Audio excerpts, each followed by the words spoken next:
கிறிஸ்துவுக்குள் பிரியமான என் அன்பு சகோதர சகோதரிகளே, ஆண்டவரும் இரட்சகருமான இயேசு கிறிஸ்துவின் நாமத்தினாலே இந்த நிகழ்ச்சியின் மூலமாய் சந்திப்பதிலே மிகுந்த மகிழ்ச்சி அடைகிறேன். கர்த்தராகிய தேவன் தாமே உங்கள் ஒவ்வொருவரையும் ஆசீர்வதிப்பாராக. பிரியமானவர்களே, இன்றைய நாளிலே நாம் கர்த்தருடைய வசனத்தை தியானிக்கப் போகிறோம். எசேக்கியேலின் புஸ்தகம் 18ஆம் அதிகாரம் 23வது வசனத்தை நாம் வாசித்து தியானம் செய்வோம். துன்மார்க்கன் சாகுகிறது எனக்கு எவ்வளவேனும் பிரியமோ, அவன் தன் வழிகளை விட்டு திரும்பி பிழைப்பது அல்லவோ எனக்கு பிரியம் என்று கர்த்தராகிய ஆண்டவர் சொல்லுகிறார். அன்பானவர்களே, மனிதன் துன்மார்க்கமாய் வாழ்ந்து கொண்டிருக்கிறான். கர்த்தர் என்ன எதிர்பார்க்கிறார், என்ன விரும்புகிறார் என்பதை நாம் அறிய வேண்டும். பாவம் செய்கிற ஆத்துமா சாகவே சாகும் என்று நாம் வாசிக்கிறோம். ஒரு பாவியான மனிதன் மரித்தால் அவன் எங்கே போவான்? நாம் சற்று சிந்திக்க வேண்டும். வேதத்திலே சுவிசேஷ புஸ்தகங்களிலே லூக்கா புஸ்தகத்திலே வாசிக்கும் பொழுது ஐஸ்வர்யவான் லாசருவை குறித்து நாம் வாசிக்கிறோம். அங்கே 2 மனிதர்கள், அதிலே ஒரு மனிதன் கர்த்தருக்கு பயந்தவனாய், பக்தியுள்ளவனாய், நீதிமானாய், உத்தமனாய் வாழ்ந்து கொண்டிருக்கிறான். ஆனால் அவனுடைய வாழ்க்கை வறுமையிலே இருக்கிறது.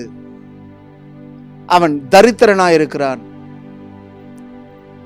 புசிக்கிறதுக்கு வழி இல்லாமல் இருக்கிறான். ஆனால் ஐஸ்வர்யவானோ துன்மார்க்கமாய் வாழ்கிறான். கர்த்தருக்கு பயப்படாமல் இருக்கிறான். ஆனால் அவன் பசியோடு இருக்கிற இந்த லாசருவுக்கு அவன் உண்பதற்கு ஏதாவது கொடுக்கலாம் என்ற எண்ணம் அவனுக்கு இல்லாமல் இருந்தது. துன்மார்க்கமாய் இருக்கிறான். கொடுக்க மனமற்றவனாய் இருக்கிறான். இருதய கடினமுள்ளவனாய் இருக்கிறான். ஆனால் இந்த 2 பேருடைய வாழ்க்கையில மரணம் சம்பவிக்கிறது. லாசரு மரிக்கிறான். ஆபிரகாம் மடிக்கு செல்கிறான், இளைப்பாறுகிறான். ஆனால் ஐஸ்வர்யவானோ மரிக்கிறான். அவனோ பாதாளம் செல்கிறான், நரகத்தில் வேதனைப்படுகிறான். அன்பானவர்களே, 2 பேருடைய மரணமும் வித்தியாசம் காணப்படுகிறது. இன்றைய உலகத்தில் வாழ்ந்து கொண்டிருக்கிற மனிதனுக்கு மரணத்தை குறித்து பயம் இல்லை. மரணம் என்பது எப்பொழுது வேண்டுமானாலும் சம்பவிக்கும். எல்லா மனிதனுக்கும் மரணம் உண்டு. நீதிமானுக்கும் மரணம் உண்டு, துன்மார்க்கனுக்கும் மரணம் உண்டு. பாவிக்கும் மரணம் உண்டு, பரிசுத்தவானுக்கும் மரணம் உண்டு. ஆனால் மரணம் நிச்சயம். மரணத்திலிருந்து விடுவிக்க, காப்பாற்ற, ரட்சிக்க இந்த உலகத்தில் இயேசு கிறிஸ்துவை தவிர ஒருவரும் கிடையாது. பாவிகளை ரட்சிக்கிறவரும் இயேசுதான். பாவத்திலிருந்து விடுதலை கொடுக்கிறவரும் இயேசுதான். ஜனங்களின் பாவங்களை நிவர்த்தி செய்வதற்காகவே இயேசு கிறிஸ்து இந்த பூமியிலே இரட்சகராய் பிறந்தார். பாவியான மனிதனுக்கு விடுதலை தரும்படி, ரட்சிப்பை தரும்படியாகவே மரணத்தை ஏற்றார். மரித்தார், 3ஆம் நாள் உயிரோடு கூட எழுந்தார். இன்றைக்கும் உயிரோடு இருக்கிறார். பாவிகளாகிய நம்மை நேசிக்கிறவராக, ரட்சிக்கிறவராகவே இருக்கிறார். எனக்கு அன்பானவர்களே, துன்மார்க்கன் சாகிறது எனக்கு பிரியமோ. மரணம் 2 விதமான மரணம் இருக்கிறது. ஒன்று சரீர மரணம், இன்னொன்று ஆத்ம மரணம். இயற்கையாகவே எல்லா மனிதனுக்கும் சரீரத்திலே மரணம் உண்டு, அதிலே மாற்றம் இல்லை. ஆனால் இந்த ஆத்மாவுக்கு ஒரு மரணம் இருக்கிறது. அது இப்பொழுது இல்லை. அந்த மரணம் நியாய தீர்ப்புக்கு பிறகுதான். தேவன் நியாயம் தீர்க்கிற வரைக்கும் அந்த ஆத்மா இருக்கும், நியாய தீர்ப்புக்காக காத்திருக்கும். ஆகவே பூமியிலே வாழ்கிற எல்லா மனிதனுடைய ஆத்மாவுக்கும் நியாய தீர்ப்பு உண்டு.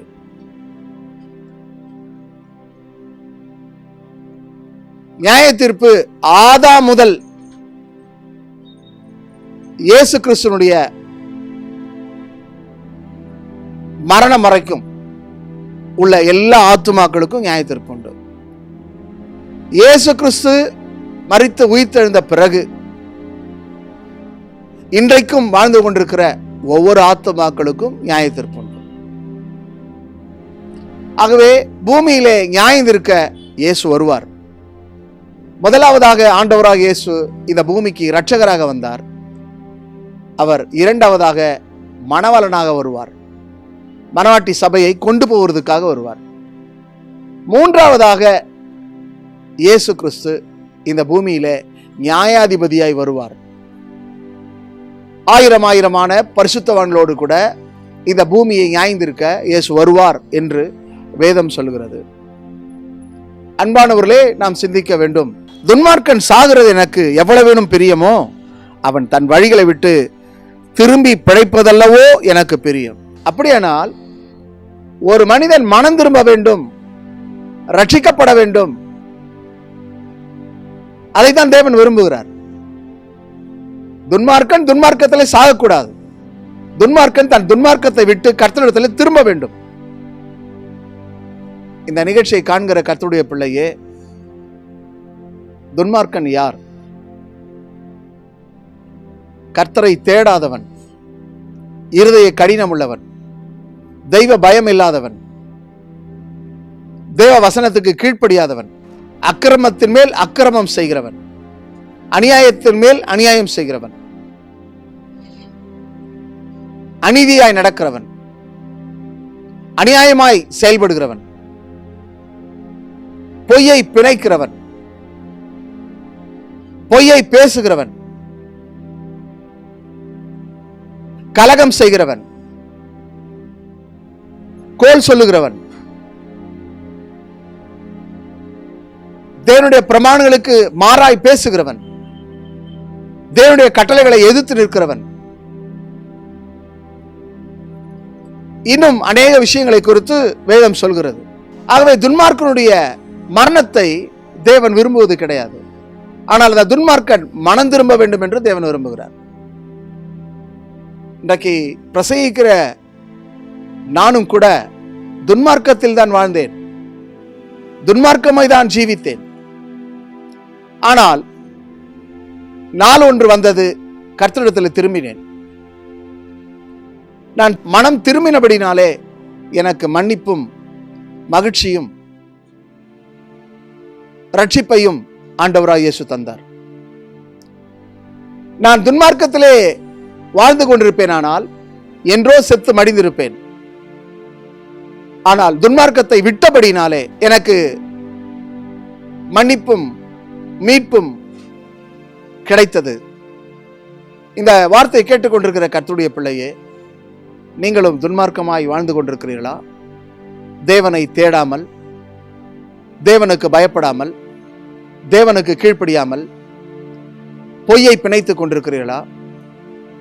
அல்லது மற்றவர்களுக்கு விரோதமாய் கலகம் செய்து கொண்டிருக்கிறீர்களா? அல்லது கோல் சொல்லிக் கொண்டிருக்கிறீர்களா? பாவத்தின் மேல் பாவத்தை செய்து கொண்டிருக்கிறீர்களா? அக்கிரமத்தின் மேல் அக்கிரமம் செய்து கொண்டிருக்கிறீர்களா? அநியாயமாய் வாழ்ந்து கொண்டிருக்கிறீர்களா? அப்படியானால் இந்த வார்த்தையை கேட்கிற நீங்கள் மனம் திரும்ப வேண்டும் என்று கர்த்தர் விரும்புகிறார். நீங்கள் துன்மார்க்கத்திலே சாக வேண்டும் என்று தேவன் விரும்பவில்லை. தேவன் காலத்தை நேரத்தை வைத்திருக்கிறார். சகேயனுடைய வாழ்க்கையை பாருங்கள். அவன் அநியாயமாய் சம்பாதித்தான், துன்மார்க்கமாய் வாழ்ந்தான். ஆனால் இயேசு வந்தார். அவனை பார்த்து சகேவே இறங்கி வா என்றார். அவன் இறங்கி வந்தான். தான் செய்வது தவறு, நான் துன்மார்க்கன் என்பதை அவன் உணர்ந்தான். தன் பாவங்களை அறிக்கையிட்டான். தான் வாங்கின பணத்தை எல்லாம் நாணத்தனையாய் திரும்ப கொடுத்து விட்டான். மனம் திரும்பினபடினாலே அவனுக்கு ரட்சிப்பு கிடைத்தது. அவன் தன் துன்மார்க்கத்தை விட்டு கர்த்தரிடத்தில் திரும்பினான். இந்த நிகழ்ச்சியை காண்கிற கர்த்தருடைய பிள்ளையே, நீங்களும் துன்மார்க்கத்தை விட்டு திரும்புவீர்களானால் உங்களையும் கர்த்தர் மன்னிப்பார், உங்களையும் கர்த்தர் ரட்சிப்பார்.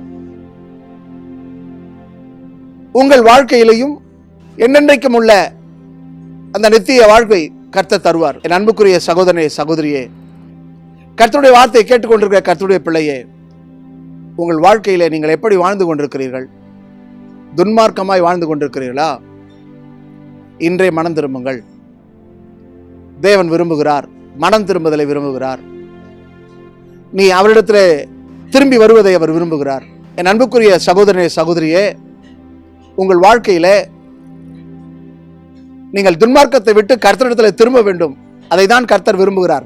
கர்த்தர் அதில் தான் பிரியப்படுகிறார். உலக பிரகாரமாக வாழ்ந்து கொண்டிருக்கிற நீங்கள் உன்னத வாழ்க்கையை குறித்து சிந்தியாமல் இருக்கிறீர்கள். இன்னும் உங்களுக்கு ஒரு தருணத்தை கர்த்தர் வைத்திருக்கிறார். இன்றைய ரட்சணை நாள், இன்றைய அனுக்கிரக காலம். இனி காலம் செல்லாது. ஆகவே இந்த காலத்திலே, இந்த நேரத்திலே நீங்கள் கர்த்தரிடத்தில் திரும்புவீர்களானால் உங்களுக்கு பாவ மன்னிப்பு உங்களுக்கு உண்டு, நிச்சயமாய் உண்டு. உங்கள் பாவத்தை மன்னிக்கிறவர், உங்கள் அக்கிரமத்தை மன்னிக்கிறவர், உங்களுக்கு நீதி செய்கிறவர், நியாயம் செய்கிறவர் தேவன் ஒருவரே. ஆகவே அந்த கர்த்தர் என்ன விரும்புகிறார், அவர் என்ன சொல்லுகிறார் என்று நாம் வாசிக்கும் போது, துன்மார்க்கர் சாகிறது எனக்கு பிரியமோ என்று கர்த்தர் சொல்லுகிறார். அவன் தன் வழிகளை விட்டு என்னிடத்தில் திரும்ப கடவன் சொல்லுகிறார். அன்பானவர்களே, லூக்கா 15 அதிகாரத்திலே ஒரு மனிதனுக்கு 2 குமாரர்கள் இருந்தார்கள். ஒருவன் தகப்பனுடைய வார்த்தையை கேளாமல் தன்னுடைய ஆஸ்திகள் எல்லாம் எடுத்துக்கொண்டு துன்மார்க்கமாய் வாழ்ந்தான், துன்மார்க்கமாய் ஜீவித்தான், துன்மார்க்கரோடு கூட இருந்தான், தன்னுடைய பணங்களை துன்மார்க்கமாய் செலவழித்தான். கடைசியிலே அவருடைய வாழ்க்கையிலே அவன் சிந்திக்க ஆரம்பித்தான். அவருடைய புத்தி தெளிய ஆரம்பித்தது. அவன் மீண்டுமாய் தன் துன்மார்க்கத்தை விட்டு தன் தகப்பனிடத்தில் திரும்பினான். தகப்பனிடத்தில் திரும்பினபடினாலே தகப்பன் அவனை ஏற்றுக்கொண்டார், அவனை மன்னித்தார், அவனுக்கு விருந்து பண்ணினார் என்று சொல்லி நாம் வாசிக்கிறோம். எனக்கு அன்பான சகோதரனே, சகோதரியே, என் அன்பு வாலிப தம்பி, தங்கச்சி, இந்த வார்த்தையை கேட்டுக்கொண்டிருக்கிற கர்த்தருடைய பிள்ளையே, இளையகுமாரன் துன்மார்க்கத்தை விட்டு திரும்பினான், தகப்பனிடத்தில் திரும்பினான். ஆகவே நமக்கு ஒரு தகப்பன் இருக்கிறார். அவர் பரலோகத்தில் இருக்கிறார். அவர் நம்மை பார்த்து கொண்டிருக்கிறார். நாம் மனம் திரும்புவோமா என்று எதிர்பார்க்கிறார். தேவனுக்கு பிரியமில்லாத காரியங்களை விட்டு அவரிடத்தில் திரும்புவோமா என்று எதிர்பார்த்து கொண்டிருக்கிறார். சற்று சிந்தித்து பாருங்கள். நீங்கள் தேவனுக்கு பிரியமாய் வாழ்ந்து கொண்டிருக்கிறீர்களா? அல்லது மனிதனை பிரியப்படுத்தி கொண்டிருக்கிறீர்களா? அல்லது மனமோட போக்கிலே போய் கொண்டிருக்கிறீர்களா? எப்படி வாழ்ந்து கொண்டிருக்கிறீர்கள்? தேவனுக்கு பிரியமாய் இருக்கிறீர்களா என்பதை நீங்கள் ஆராய்ந்து பாருங்கள். வேதம் சொல்லுகிறது, அவன் தன் வழிகளை விட்டு திரும்பி பிழைப்பதால் அல்லவோ எனக்கு பிரியம். துன்மார்க்கத்தை விட்டு திரும்புவதை தேவன் விரும்புகிறார். மனம் திரும்புதலை தேவன் விரும்புகிறார். ஆகவே நாம் என்ன செய்து கொண்டிருக்கிறோம்? எத்தனையோ செய்திகளை கேட்டுக்கொண்டிருக்கிறோம், எத்தனையோ பிரசங்கியாரை பார்த்து கொண்டிருக்கிறோம். வருஷத்துக்கு 52 வாரங்கள், 52 வாரங்களுக்கு 52 பிரசங்கங்கள் வருகிறது. இதற்கு இடையிலே அநேக பண்டிகை வருகிறது, பண்டிகையிலே பிரசங்கங்கள் வருகிறது. இப்பொழுதெல்லாம் ஒவ்வொரு வீட்டிலும் தொலைக்காட்சி பெட்டி இருக்கிறது. தொலைக்காட்சி பெட்டியிலே அநேக செய்திகள் தேவதாசர்கள் மூலமாக கொடுக்கப்படுகிறது. ஆனால் மனம் திரும்புதல் இருக்கிறதா? செய்தியின் மூலமாய் மனம் திரும்பி இருக்கிறாயா? கர்த்தருடைய வார்த்தை உன்னோடு கூட பேசவில்லையா? கர்த்தருடைய வார்த்தை உன்னை உணர்த்தவில்லையா? கர்த்தருடைய வார்த்தையை கேட்டு இன்னும் மனம் திரும்பாமல் இருக்கிறாயே? கர்த்தருடைய வார்த்தையை கேட்டு உன் இருதயத்தை கடினப்படுத்தி கொண்டிருக்கிறாயே? இன்னும் நீ கர்த்தரிடத்தில் திரும்பவில்லையே? கர்த்தர் உன்னை ஆவலாய் பார்த்து கொண்டிருக்கிறார். என் மகன் மனம் திரும்புவானா, என் மகள் மனம் திரும்புவாளா என்று தேவன் எதிர்பார்க்கிறார். இன்னும் நீ உன் சுய இச்சையினாலே இழுக்கப்பட்டு கொண்டிருக்கிறாய்.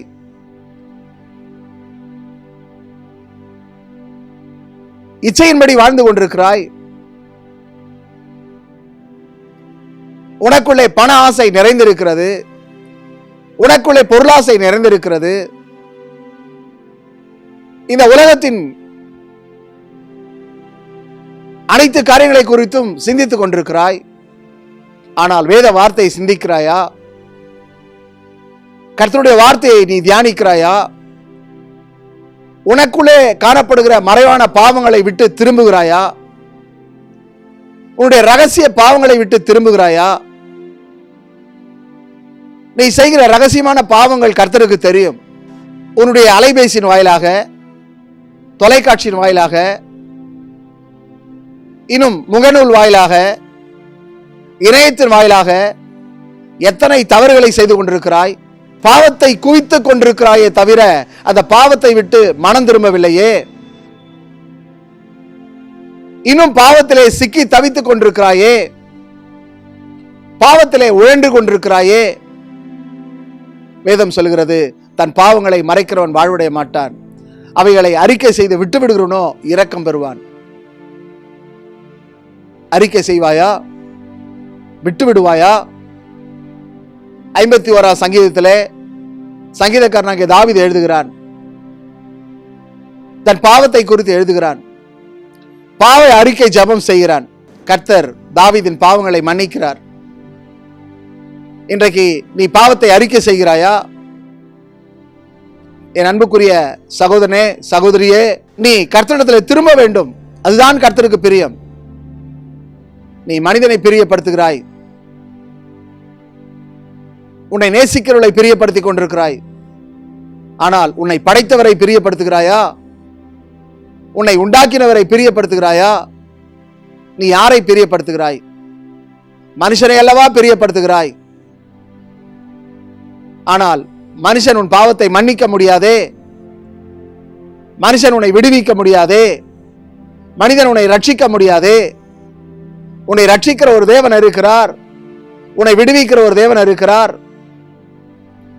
வேதம் சொல்கிறது, குமாரன் விடுதலையாக்கினால் மெய்யாகவே விடுதலையாவீர்கள். சத்தியத்தை அறிவீர்கள், சத்தியம் உங்களை விடுதலையாக்கும். கர்த்தருடைய ஆவியான உங்களை விடுவிப்பார். இன்றைக்கு இந்த சத்திய வார்த்தையை கேட்டுக்கொண்டிருக்கிற கர்த்தருடைய பிள்ளையே, பாவத்தை விட்டு மனம் திரும்புவாயா? அக்கிரமத்தை விட்டு மனம் திரும்புவாயா? துன்மார்க்கத்தை விட்டு மனம் திரும்புவாயா? அப்படி திரும்பினால் உனக்கு ஒரு சமாதானம் உண்டாகும், உனக்கு ஒரு மகிழ்ச்சி உண்டாகும், உனக்கு ஒரு ஆசீர்வாதம் உண்டாகும். உன் வாழ்க்கை வெற்றியாக மாறும். உன் வாழ்க்கையிலே மேன்மையான மகிமையான காரியங்களை உன்னால் காண முடியும்.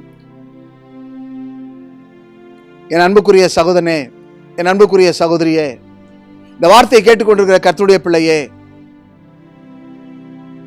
துன்மார்க்கன் தன் துன்மார்க்கத்தை விட்டு கர்த்தரிடத்திலே திரும்ப கடவன். அக்கிரம சிந்தை கொண்டிருப்பேனானால் கர்த்தரின் ஜெபத்துக்கு செவிகொடார் என்று சொல்லி சங்கீதக்காரன் எழுதுகிறார். உன் சிந்தைக்குள்ள அக்கிரமம் இருந்தால் உன் ஜெபம் கேட்கப்படாது. நீ காணிக்கை கொடுத்தாலோ, தசமபாகம் கொடுத்தாலோ, அல்லது கர்த்தருக்காக நீ எதை செய்தாலும் அதை கர்த்தர் ஏற்க மாட்டார். உன் துன்மார்க்கத்தை விட்டு விலகி வரும்பொழுது, உன் அக்கிரமத்தை விட்டு வரும்பொழுது, நீ கர்த்தரிடத்தில் திரும்பும் பொழுது, நீ உன் பாவங்களை அறிக்கையிடும் பொழுது, அவைகளை நீ விட்டுவிடும் பொழுது கர்த்தர் உன்னை மன்னிப்பார். கர்த்தர் உன்னை ஏற்றுக்கொள்வார். கர்த்தர் உன்னை ஆசீர்வதிப்பார். என் அன்புக்குரிய சகோதரனே, என் அன்புக்குரிய சகோதரியே, இந்த வார்த்தையை கேட்டுக்கொண்டிருக்கிற கர்த்தருடைய பிள்ளையே, வேதம் சொல்கிறது, துன்மார்க்கர் சாகிறது எனக்கு எவ்வளவு பிரியமோ. எந்த மனிதனும் சாகிறது கடவுளுக்கு பிரியம் இல்லை. ஒரு ஆத்மாவும் கெட்டு போவது தேவனுக்கு பிரியம் இல்லை. ஏனென்றால் எல்லா மனிதனையும் படைத்தவர் கடவுள்தான். எல்லா மனிதனையும் சிருஷ்டித்தவர் இறைவன் தான். ஆகவே படைப்பின் காரணருக்கு, படைத்த பராபரனுக்கு, எம்பெருமானுக்கு ஒரு மனிதனும் கெட்டு போவது விருப்பம் அல்ல. எல்லா மனிதனும் மனம் திரும்ப வேண்டும். எல்லோரும் ரட்சிக்கப்பட வேண்டும். எல்லோரும் தன்னுடைய பிள்ளையாய் மாற வேண்டும். எல்லோரும் தேவனுக்கு பிரியமாய் இருக்க வேண்டும். தேவனுக்கு பயந்து வாழ வேண்டும் என்பதுதான் கர்த்தருக்கு பிரியம். அந்த நித்திய வாழ்வை பெற வேண்டும் என்பதுதான் தேவனுக்கு பிரியம். அந்த நித்திய வாழ்வை பெற வேண்டுமானால் நீ மனம் திரும்ப வேண்டும். பாவத்தை விட்டுவிட வேண்டும். அக்கிரமத்தை விட்டுவிட வேண்டும். உன்னுடைய அநியாயங்களை மன்னிக்கிறவர் கடவுள் மாத்திரம்தான். என் அன்பு சகோதரனே, என் அன்பு சகோதரியே, இந்த வார்த்தையை கேட்டுக்கொண்டிருக்கிற கர்த்தருடைய பிள்ளையே, எது கர்த்தருக்கு பிரியம்? நீ பாவத்தை விட்டு விடுவது கர்த்தருக்கு பிரியம். நீ பரிசுத்தமாய் வாழ்வது கர்த்தருக்கு பிரியம். நீ நீதிமானாய் வாழ்வது கர்த்தருக்கு பிரியம். நீ வேதத்தின்படி நடக்கிறது கர்த்தருக்கு பிரியம். இந்த உலக ஜனங்கள் மத்தியிலே முன்மாதிரியாய் சாட்சியாய் வாழ்வது கர்த்தருக்கு பிரியம். நீ எப்படி வாழ்கிறாய்? இன்றைக்கு உன் வாழ்க்கை மாறுமா என்று கர்த்தர் எதிர்பார்க்கிறார். இன்றைக்கு மனம் திரும்புவாயா? இன்றைய ரட்சணை நாள், இன்றைய அனுக்கிரக காலம். வேறொரு நாட்கள் கிடையாது, வேறொரு காலம் கிடையாது. இனி காலம் இல்லை, இனி நேரம் இல்லை.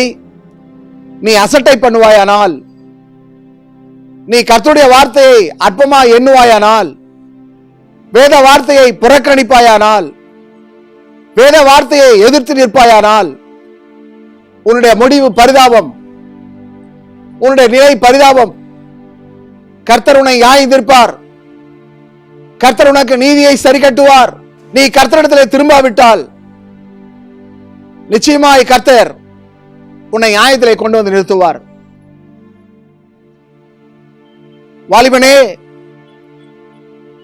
உன் இளமையிலே சந்தோஷப்படு. உன் வாலிப நாட்களிலே உன் இருதயம் உன்னை பூரிப்பாக்கட்டும். உன் நெஞ்சின் வழிகளில் உன் கண்ணீர் காட்சியில் நட. ஆனாலும் கர்த்தர் நியாயத்திலே கொண்டு வந்து நிறுத்துவார் என்று நீ அறிந்து கொள்ள வேண்டும். கர்த்தர் அன்புள்ளவர், அதே நேரத்திலே நியாயம் தீர்க்கிறவர். ஆகவே அன்புள்ள தெய்வம் நியாயம் தீர்ப்பார். அதுல எந்த மாற்றமும் இல்லை. உனக்கு கொடுக்கப்பட்ட காலத்தை, நேரத்தை எல்லாம் வீணாக்கி விட்டாய். ஆனால் இனியும் வீணாக்காதே. இனி காலம் இல்லை, இனி நேரம் இல்லை, இனி சமயம் இல்லை. இதுதான் கர்த்தரை தேடக்கூடிய காலம். இதுதான் மனம் திரும்பக்கூடிய காலம். இதுதான் உனக்கு ரட்சிக்கப்படுறதுக்கு ஒரு நேரம், காலம். இன்றைக்கு நீ வருவாயானால், மனம் திரும்புவாயானால், மன்னிப்பையும் மாட்சியையும் பெற்றுக்கொள்வாய். உனக்கு ஒரு விடுதலை, உனக்கு ஒரு மீட்பு, உனக்கு ஆசீர்வாதத்தை கர்த்தர் கொடுப்பார். என் அன்புக்குரிய சகோதரனே, என் அன்பு சகோதரியே, என் அன்பு கர்த்தருடைய பிள்ளையே, துன்மார்க்கன் சாகிறது எனக்கு எவ்வளவு பிரியமோ, அவன் தன் வழிகளை விட்டு திரும்பி பிழைப்பதல்லவோ எனக்கு பிரியம். நீ திரும்ப வேண்டும் என்று தேவன் விரும்புகிறார். நான் மனம் திரும்பி விட்டேன், ரட்சிக்கப்பட்டேன், ஆலயத்துக்கு போகிறேன் என்று நீ சொல்லிக் கொண்டிருக்கலாம். ஆனால் ஆலயத்துக்கு போகிற நீ, வசனத்தை கேட்கிற நீ மனம் திரும்பி இருக்கிறாயா? உன் பாவம் மன்னிக்கப்பட்டிருக்கிறதா? உன் பாவம் மாற்றப்பட்டிருக்கிறதா? உன் குணம் மாற்றப்பட்டிருக்கிறதா? நீ மற்றவர்களுக்கு சாட்சியா இருக்கிறாயா? சற்று சிந்தித்து பார். என் அன்புக்குரிய கர்த்தருடைய பிள்ளையே, உனக்கு ஒரு தருணத்தை கர்த்தர் கொடுத்திருக்கிறார். உனக்கு ஒரு நேரத்தை கொடுத்திருக்கிறார். உனக்கு ஒரு சமயத்தை கொடுத்திருக்கிறார். ஆகவே இதுதான் அனுக்கிரக காலம், இதுதான் ரட்சணை நாள். இன்றே நீ மனம் திரும்பு. கர்த்தர் நிச்சயமாய் உனக்கு ரட்சிப்பையும் மோட்சானந்த வாழ்வையும் தருவார். சிலுவை கல்லனை சிந்தித்து பார். கடைசி மணி நேரத்திலே அவன் இரட்சகரை ஏற்றுக்கொண்டான், ரட்சிப்பை பெற்றான், பரதேசிக்குள் சென்றான். நீயும் இந்த நாளிலே மனம் திரும்புவாயானால், ஏற்றுக்கொள்வாயானால், உனக்கும் ரட்சிப்பு உண்டு, உனக்கும் மகிழ்ச்சி உண்டு, உனக்கும் பரதேசி உண்டு, உனக்கும் தேவனுடைய ராஜ்யம் உண்டு. ஆகவே இன்றைய மனம் திரும்பு, இன்றைய இயேசுவை ஏற்றுக்கொள். இன்றைய கர்த்தர் உன்னை ஆசீர்வதிப்பார். நாம் ஜெபம் செய்வோம். பரிசுத்தமுள்ள பிதாவே, இந்த வார்த்தையை கேட்டுக்கொண்டிருக்கிற ஒவ்வொரு பிள்ளைகளுக்காக ஜெபிக்கிறோம். இதுவரைக்கும் தன் துன்மார்க்கத்தை விட்டு திரும்பாமல் அக்கிரமத்திலே இருப்பார்களானால், அவர்கள் துன்மார்க்கத்தை விட்டு திரும்ப, அக்கிரமத்திலிருந்து விடுதலை பெற, அநியாயங்கள் அநீதிகளிலிருந்து விட்டு விலகி வர கர்த்தர் உதவி செய்யும். இந்த வார்த்தையை கேட்கிற ஒவ்வொருடைய வாழ்க்கையில திருப்பம் உண்டாகட்டும். துன்மார்க்கன் மனம் திரும்பும் போது அவனுக்கு மன்னிப்பையும் விடுதலையும் ரட்சிப்பையும் தருகிறீர். அதே தேவன் இந்த செய்தியின் மூலமாய் மனம் திரும்புகிற, ரட்சிக்கப்படுகிற ஒவ்வொருவரையும் தொட்டு ஆசீர்வதியும். யாரெல்லாம் இடத்துல திரும்புகிறார்களோ அவர்களெல்லாம் ஆசீர்வதியும். நீர் அவர்களெல்லாம் பொறுப்படுத்த நடத்தும். தொடர்ந்து ஒவ்வொருவரையும் ஆசீர்வதியும். இந்த நிகழ்ச்சியில ஆண்டவரே, உள்ளத்தின் ஆழத்திலிருந்து கர்த்தர் என்னை ரட்சிப்பார், கர்த்தர் எனக்கு ஒரு விடுதலை கொடுப்பார் என்ற நம்பிக்கையோடு இருக்கிற ஒவ்வொருவரையும் ரட்சியும், ஒவ்வொருவரையும் விடுவியும். அவருடைய சூழ்நிலைகள் மாறட்டும், அவருடைய பிரச்சனைகள் மாறட்டும், அவருடைய கவலைகள் தீரட்டும், அவருடைய கண்ணீர் துடைக்கப்படட்டும், அவருடைய துக்கம் சந்தோஷமாய் மாறட்டும். ஒவ்வொருவரையும் பேர் பேராக ஆசீர்வதியும். இயேசுவின் நாமத்தில் பிதாவே, ஆமென், ஆமென். கர்த்தர் தாமே உங்கள் ஒவ்வொருவரையும் ஆசீர்வதிப்பாராக. ஆமென். அன்பான தேவ ஜனங்களே, சென்னை பல்லாவரத்தை அடுத்த பம்மலில் உள்ள சர்வதேச கிறிஸ்தவ திருச்சபையில் ஒவ்வொரு வாரமும் நடைபெறுகின்ற ஆராதனை நேரங்கள்: ஞாயிற்றுக்கிழமை காலை 8 மணிக்கு பரிசுத்த ஓய்வு நாள் ஆராதனை நடைபெறும். புதன்கிழமை மாலை 7 மணிக்கு திறப்பின் வாசல் ஜெபம். சனிக்கிழமை காலை 11 மணிக்கு உபவாச ஜெபமும், ஒவ்வொரு மாதமும் முதல் தேதியில் மாலை ஸ்தோத்திர ஜெபமும், முதல் வாரம் ஞாயிற்றுக்கிழமையில் திருவிருந்தோடு கூடிய பரிசுத்த ஆராதனையும் நடைபெறுகிறது. அன்பிற்குரிய கர்த்தருடைய பிள்ளைகளே, நமது சர்வதேச கிறிஸ்தவ திருச்சபையில் நடைபெறுகின்ற இவ் ஆராதனைகளில் நீங்கள் பங்கு பெற்று ஜீவனுள்ள தேவனை மகிமைப்படுத்தி துதிக்க உங்களை அன்போடு அழைக்கிறோம். மேலும் விவரங்களுக்கு நீங்கள் தொடர்பு கொள்ள சர்வதேச கிறிஸ்தவ திருச்சபை எண் 147, காந்தி மெயின் ரோட், சங்கர் நகர், பம்மல், சென்னை 600075. எங்களுடைய வங்கி கணக்கு எண் HDFC 504662241667. IFSC கோட் HDFC 00041166 என்ற எண்ணிற்கு அனுப்புங்கள். கர்த்தர்தாமே உங்கள் ஒவ்வொருவரையும் நிறைவாய் ஆசீர்வதிப்பாராக என்று உங்களை அன்புடன் அழைக்கும் போதகர் ஜஸ்டின் பிரபாகரன்.